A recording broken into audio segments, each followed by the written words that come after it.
SLBC టన్నెల్లో ప్రమాదం జరిగి 8వ రోజు దగ్గరికి వస్తుంది. ఇవాళ దాకా కనీసం ముఖ్యమంత్రి గారికి అక్కడికి పోయేందుకు తీరికలేదు. ఢిల్లీకి వెళ్ళి ఇన్ఛార్జీల మీటింగులు, గుళ్ళు బళ్ళు పూజలు పునస్కారాలు, చిన్నప్పటి దోస్తులతోటి చిట్చాట్లు, ఇవి తప్ప ఈ రాష్ట్ర ప్రభుత్వంలో సీరియస్నెస్ అనేది కనబడతలేదు. ప్రజల దృష్టిని ప్రజల అటెన్షన్ని ఇట్లాంటి సమస్యల నుంచి మరల్చేందుకు నోటికి ఏది వస్తే అది మాట్లాడడం మొదలు పెడతా ఉన్నాడు రేవంత్ రెడ్డి. ఆయనే ఒప్పుకుంటున్నాడు, నా మంత్రులే నన్ను సరిగా పనిచేయనిస్తలేరని. కాంగ్రెస్ పార్టీ వాళ్ళే ఆన్ రికార్డ్ ఆఫ్ రికార్డ్ చెప్పుకుంటున్నారు. మా ముఖ్యమంత్రి గారికి మాకు మధ్యలో సంబంధాలు దూరమైనాయని చెప్పుకుంటున్నారు. ఏదో కులగణన అని చేసి ఆఖరికి సొంత పార్టీలోనే బీసీల హక్కుల కోసం కొట్లాడితే ఎమ్మెల్సీని బయటికి పంపించుకునేటువంటి దుస్థితి కాంగ్రెస్ పార్టీది. రాహుల్ గాంధీ అసలు అపాయింట్మెంట్ లేనే లేదంటే ఢిల్లీకి పోయి రాహుల్ గాంధీని కలిసినామని వాళ్ళే చెప్పుకున్నారు తప్ప నిజంగా రాహుల్ గాంధీని కలిసి ఒక్క ఫోటో ఎందుకు బయటికి రాలేదన్న? 2 గంటలు చిట్చాటి చేస్తుంది ముఖ్యమంత్రి గారికి 23 తుగ్లక్ రోడ్లో, కానీ రాహుల్ గాంధీని కలిసిన ఒక్క బొమ్మ బయటికి రిలీజ్ చేయడం రాలేదు. ఇక నేను నీ పార్టీ వాళ్ళు నమ్ముతురా నమ్ముతలేరా, నీ పరిస్థితి ఏందనేది ఒకసారి ఆలోచించుకోవాలి. వీడికి 10 సార్లు క్యాబినెట్ విస్తరణ జరుగుతుంది, పిసిసి కమిటీ జరుగుతుంది, ఏఐసిసి పెద్దలతో చర్చిస్తున్నామని చెప్తాడు. అరే నీ క్యాబినెట్ నిన్ను ఎక్స్పాన్షన్ చేసుకునేందుకు నీ పార్టీ నీకు అధిష్టానం అనుమతిస్తలేదు. దానికి నీ ముచ్చట్లు. మహేష్ కుమార్ గౌడ్ గారు కూడా ఉత్తరాలు రాస్తున్నారు, ఈ మధ్యలో పేపర్లలో ఆర్టికల్ రాస్తుండన్న. ఈ ఆర్టికల్ మాకు కాదు రాయాల్సింది మహేష్ కుమార్ గౌడ్ గారు.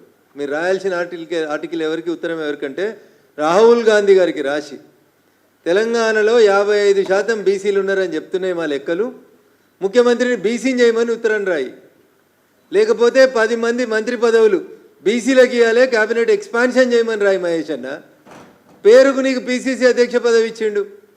ఏడుందన్నా మీ బీసీ మంత్రులకి మంత్రిత్వ శాఖలు? మున్సిపాలిటీకి మంత్రులు లేరు, హోంకు మంత్రులు లేరు, విద్యకి మంత్రులు లేరు, అన్నీ ఓం నమ శివాయ తప్ప ఇంకొకటి లేదు. ఏం నడుస్తుంది రాష్ట్రంలో? ఒక చెరువులో డెక్కలు తీసేందుకు పోతే తండ్రి కొడుకు ఇద్దరు చచ్చిపోతారు.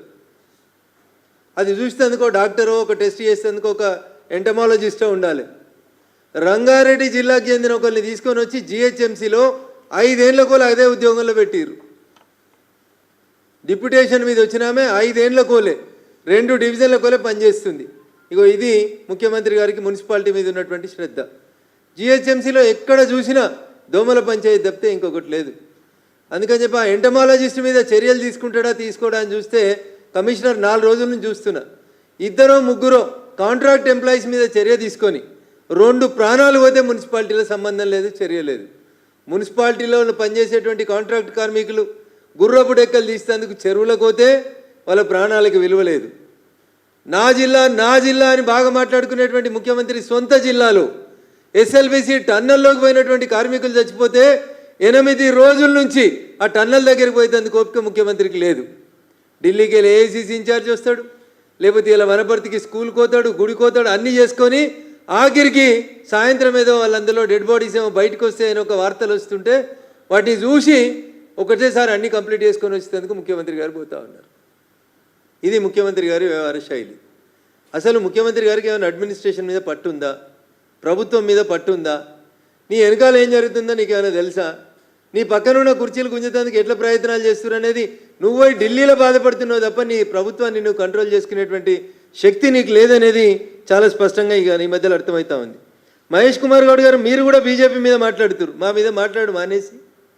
మీరు చేయాల్సిన పని ఏంటంటే కాంగ్రెస్ ప్రభుత్వంలో ఇంకా 6 మంత్రి పదవులు ఖాళీగా ఉన్నాయి, ఒక్క బీసీకి మంత్రి పదవికి అర్హత లేదా?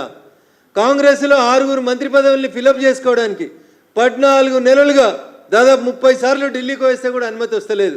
మీరు వచ్చి బీజేపీ గురించి, భారతీయ జనతా పార్టీ గురించి, నరేంద్ర మోడీ గారి గురించి మాట్లాడతారు. సిగ్గుండాలే మామునూరులో పోయి మేం తెచ్చినాం ఎయిర్పోర్ట్ అని చెప్తారు కాంగ్రెస్ వాళ్ళు.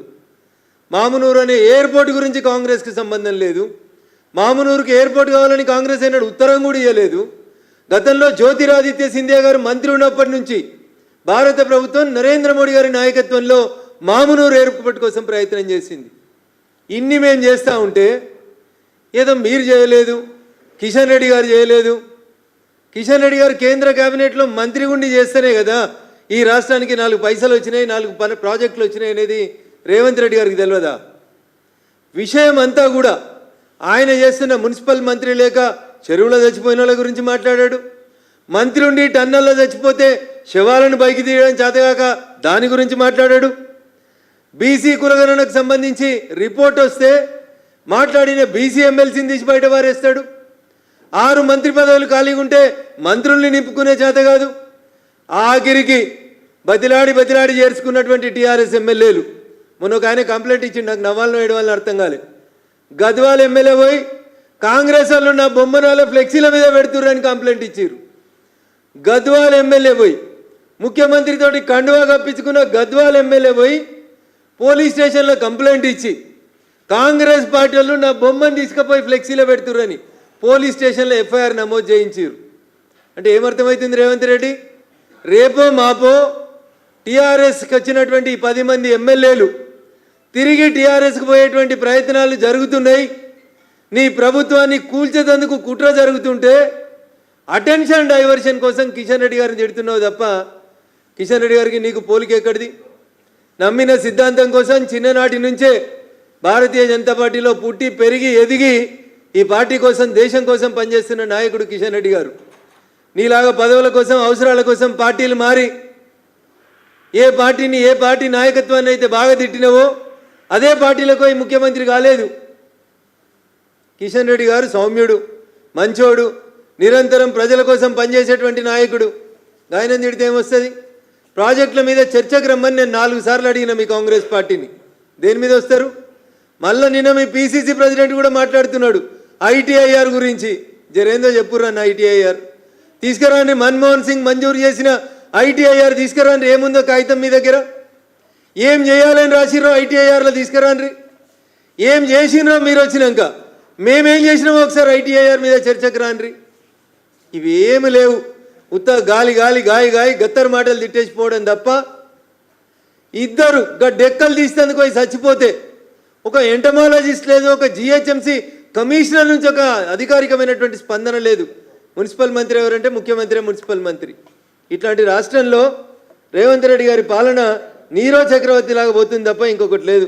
ఎమ్మెల్సీ పనులు, ఢిల్లీ పనులు, పార్టీ మీటింగులు, చిన్ననాటి దోస్తుల చిట్చాట్లు, పక్క పార్టీ వాళ్ళని తిట్టుడు, ఇవన్నీ అయిపోయినాక 8 రోజుల తర్వాత ఇవాళ ముఖ్యమంత్రి గారికి తీరిక దొరికిందంటే ఒక్కసారి దయచేసి ఆలోచించమని చెప్పి ఈ సందర్భంగా నేను తెలంగాణ సమాజానికి విజ్ఞప్తి చేస్తూ ఉన్నాను.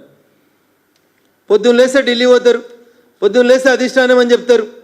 నేను మళ్ళీ అడుగుతున్నా, అరే నువ్వు పక్క పార్టీ వాడు అయినా పొద్దున్న లేస్తే మమ్మల్ని నిరంతరం విమర్శిస్తున్నా తెలంగాణ అభివృద్ధి కోసం మేము పనులు ఇస్తూ ఉన్నాం, పైసలు ఇస్తూ ఉన్నాం, అడిగినప్పుడల్లా అపాయింట్మెంట్ కూడా ఇచ్చారు ప్రధానమంత్రి గారు. సాటు కాదు, బాజాబ్తా బొమ్మ దిగి మరీ ప్రెస్కి ఇచ్చినాం మేము. మరి రాహుల్ గాంధీతో దిగిన బొమ్మ ఏదన్నా? రాహుల్ గాంధీ ఎందుకు కలుస్తలేడన్నా నిన్ను? ఒకసారి ఒక మంత్రిని పంపిస్తారు, నీ ఎంబడి నీ నాయకత్వం ప్రధానమంత్రి దగ్గరికి పోతుంటే ఇంకొకసారి ఇంకో మంత్రిని పంపిస్తారు. నీ మీద విశ్వాసం లేనిది ఎవరికి? ప్రజలకు కాదు. నీ మీద విశ్వాసం లేనిది మీ పార్టీ నాయకులకే నీ మీద విశ్వాసం లేదు రేవంత్ రెడ్డి గారు. అది తెలుసుకో.